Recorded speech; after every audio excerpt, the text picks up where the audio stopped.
آج ہمارے بہت سارے ایسے شادی شدہ لوگ جو کاروباری اعتبار سے پریشان ہیں، شکایت کرتے ہیں کہ حضرت روزی میں بڑی تنگی ہے، کچھ دعا کریں. میں آپ کو حضور صلی اللہ علیہ وسلم کا ایک نسخہ اور ان کی دعا ایک آپ کو بتا دیتا ہوں، اس پر عمل کرو، انشاءاللہ سب دور ہو جائے گا.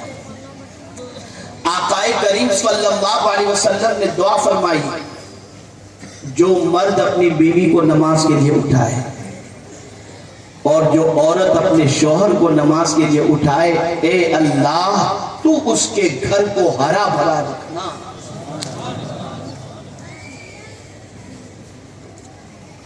اب آج مسلمانوں کی پوزیشن یہ ہے کہ تعویذات لینے کے لیے بزرگوں کے پاس چلے جاتے ہیں کہ تعویذ دیجیے ساری تندرستی دور ہو جائے. تعویذ کے فائدے اپنی جگہ پر ہے، لیکن کوئی تعویذ دینے والا کسی کا تعویذ نبی کے فرمان سے بڑھ کر کے نہیں ہے. ہو سکتا ہے تعویذ سے فائدہ ہو بھی اور نہ بھی ہو، لیکن حضور کی دعا کا فائدہ یقیناً ہو کر کے رہے گا، ہو کر کے رہے گا. عمل کرو نا اس پر. یہاں تو مزاج بن چکا ہے مرے بھی نہیں ڈائریکٹ جنت میں چلے جائیں، کوئی تکلیف نہ ہو سیدھے جنت مل جائے. آسان چیز نہیں ہے، آسان چیز نہیں ہے. تو اے رسول اعظم صلی اللہ علیہ وسلم کے دیوانوں، بدلو اپنے آپ کو، افکار کو بدلو، خیالات کو بدلو، نظریات کو بدلو، سوچ کو بدلو. اور ان شارٹ مختصر بس اتنا سمجھو، جان بھی اللہ کی امانت ہے اور مال بھی اللہ کی امانت ہے. جب اس کے نام پر وہ طلب کرے اسے دو، وہ تمہیں 10 گنا زیادہ اجر بھی عطا فرمائے گا، اور اس کا وعدہ حق ہے. اس کی راہ میں جان دو گے وہ ہمیشہ کی زندگی عطا کرے گا، اور اس کے نام پر مال دو گے وہ اس کا 10 گنا زیادہ تمہیں عطا فرمائے گا. اللہ مجھے آپ کو سب کو توفیق نصیب فرمائے. میرے پیارے آقا صلی اللہ علیہ وسلم کے پیارے دیوانوں، میں تو آپ ہی کے شہر کا ہوں، سنتے رہتے ہیں، بولتا رہتا ہوں، لیکن الحمدللہ وادی نور کے سنی اجتماع میں ملک اور بیرون ممالک سے کافی علماء مشائخ سب تشریف لائیں گے انشاءاللہ، اور وہاں خطاب فرمائیں گے. حضور محقق کے مسائل جدیدہ سے بہت سارے مسائل کے جوابات آپ سنیں گے. اور سن لو، اگر کوئی شخص ایک مسئلہ سیکھنے کے لیے اپنے گھر سے نکلتا ہے، آقا کریم صلی اللہ علیہ وسلم فرماتے ہر قدم پر اللہ عز و جل اسے 1 سال کی نیکیاں عطا فرماتا ہے، 1 سال کا ثواب. تو وادی نور کے اجتماع میں آپ آئیں. کب سے شروع ہو رہا ہے انشاءاللہ؟ تاریخ یاد نہیں ہے؟ 14، 15، 16. 14 کو خواتین کے لیے ہے، 15 اور 16 کو مردوں کے لیے ہے. میں آپ سے گزارش کرتا ہوں خواتین کو 14 تاریخ کو بھیجیں، اور 15، 16 کو آپ سب آئیں، سب آئیں انشاءاللہ. آئیں گے نا انشاءاللہ؟ ضرور آئیے، ضرور آئیے. نیکیاں جمع کرو، جان اس کی دی ہوئی ہے، وقت اس کی امانت ہے، اس کی راہ میں خرچ کرو. اللہ اس کا نعم البدل تمہیں عطا فرمائے گا اور اجر عظیم عطا فرمائے گا. وما علینا الا البلاغ المبین. السلام علیکم.